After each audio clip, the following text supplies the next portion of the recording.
Yes, good day mga boss. Welcome sa ato ang video karon. Kini kabahin sa ato ang bituang balaang kasulatan. So, ang ato ang topic karon mga boss kabahin sa bautismong makaluwas.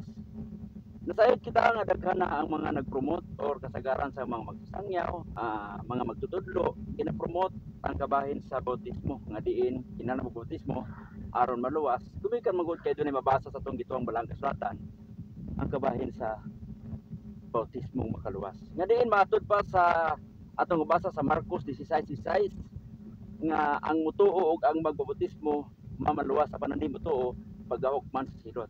Usa ka dakong panghulga ang kaning sitas or kaning bersikulo ang ginagamit sa mga magtutudlo or mga magsasangyaw kumikan kay wala kay choice duhar gyud. Kung magbautismo ka, gusto kang kaluwasan, pabautismo. Apan kung di ka gusto pabautismo, ang kapaingnan nimo pagahukman sa silot. So doon na isilot niya ihukom ka nimo kung dili ka magpabautismo. Tuod man, kung ato ang pag-asosyo natong dito ang balang kasulatan, ang atong balang kasulatan nagsugod ang istorya sa bautismo sa panahon ni Juan Bautista. Kay si Juan mong gitawag siya og Juan Bautista, gumikan kay siya man ang pinakaunang nagbautismo. Matud pa ni Juan Bautista, ako nagabautismo kaninyo sa tubig apan siya nga nagsunod kanako nga mas labing gamhanan pa kay kanako magabautismo sa espiritu ug kalayo. Sa to pa, doon na kalainan ang iyang ginaingon, no? Siya di ay magbautismo sa tubig apan ang gasunod kaniya ug mas labing gamhanan pa kaniya nga mo nagkatusisos nga mo ang Kristo. Nan, matud usab ni Hesus sa diya nakiginabi siya kang Nicodemo. Kinsa si Nicodemo, usa ka leader sa mga Israelita. Matud pa ni Hesus, gawas kon ang tao igaanak pag-usab, siya dili makakita sa gingharian sa Dios. Mialma si Nicodemo. Matud Nicodemo, unsaon pagpaanak pag-usab, unsaon pagpaanak pag-usab sa usa ka tawo dako na? Musulod ba siya sa taguangkan sa inahan aron nigaanak pag-usab? Matud pa ni Hesus, gawas kung ang tao pagabautismuhan sa tubig sa Espiritu Santo ug kalayo.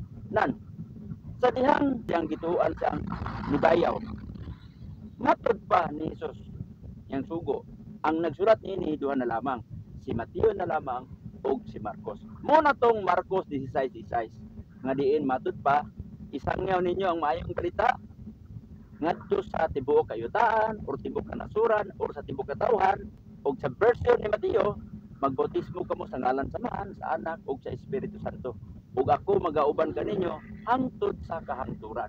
Muna katapusan sa gisulat ni Mateo. Humana na wa na nasulat si Mateo.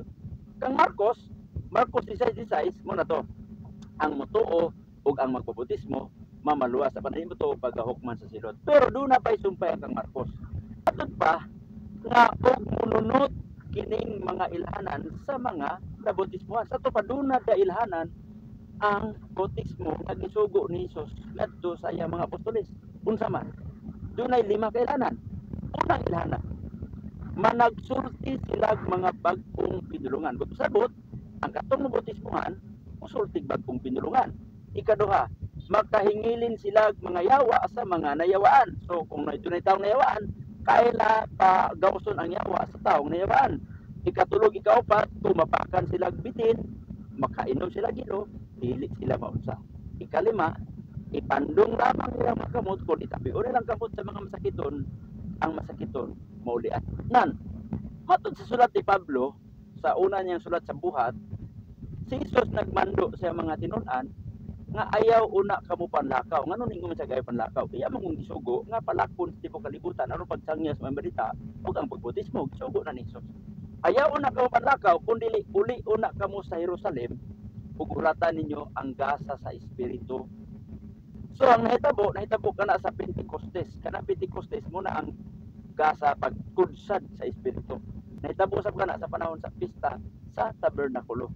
So nahitabo kana alas 9 sa buntag ug nahitabo nga mihaguros ang hangin sa mga gipuy-an sa 12 ka mga disipulo ug dunay espiritu nga susamag kalayo nga mitugdong silang mga ulo ug silang tanan napuno sa Espiritu Santo. Ug diha-diha dayon silang tanan nga mga 12 ka disipulo na nagsultig mga laing pinulungan. Sumo kato ang ilhanan nga sila nakadawat sa bautismo sa Espiritu Santo ug kalayo. Kaya na nagsulti sila lain-laing pinulungan. O kaning 12 ka mga disipulo, kung imo ning tawo, kung imo basahon ang atong gituong Balagaslatan, padulong sa una, daghan nagbabasa nga daghan sila mga giayong masakiton.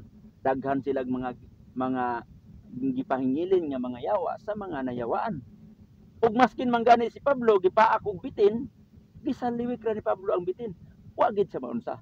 Nagpasabot nga kini mga tawhana, kini mga disipulo nakadawat kini sa bautismo sa Espiritu Santo ug kalayo.